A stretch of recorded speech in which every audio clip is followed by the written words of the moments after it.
L'accès à la gare d'Idou est strictement contrôlé. Le 28 mars 2022, le train qui relie la capitale nigériane Abuja et la ville de Kaduna est devenu un symbole de la montée en puissance des bandits dans le nord-ouest du Nigeria.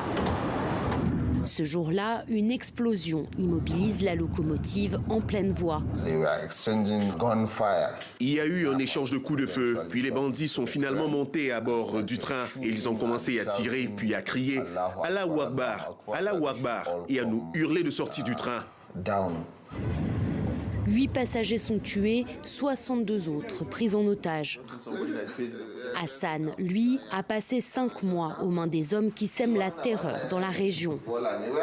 J'ai appris qu'un premier groupe a été libéré après avoir versé une énorme somme d'argent, presque 200 000 €. 8 d'entre eux ont payé ça. Quant à moi, je ne peux pas dire combien ma famille a dû payer pour ma libération parce que mes proches refusent de le divulguer. On estime que les kidnappings ont fait au moins 3500 victimes entre juin 2021 et juillet 2022 au Nigeria.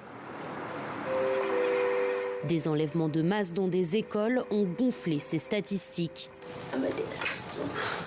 Rejoice a été kidnappée en mars 2021 avec 38 autres élèves du collège forestier de Kaduna. Elle a été détenue pendant 2 mois.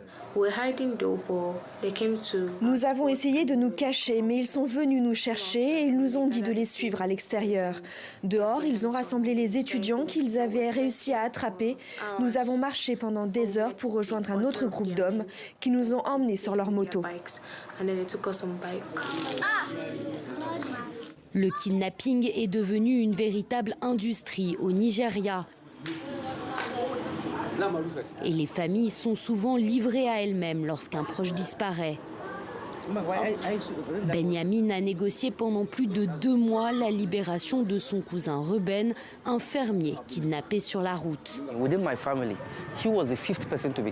C'était la 5e personne de ma famille à être kidnappée. Du coup, j'étais mieux équipé pour négocier, parce que j'ai pu poser des questions à des gens qui avaient déjà fait ça. Et ils m'ont expliqué les problèmes qu'ils avaient pu rencontrer durant leurs propres négociations, pour que je ne répète pas les mêmes erreurs.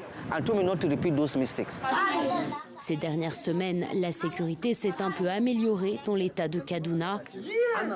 La pénurie de liquidités qui touche actuellement le Nigeria aurait rendu les enlèvements moins lucratifs, selon les habitants de la région.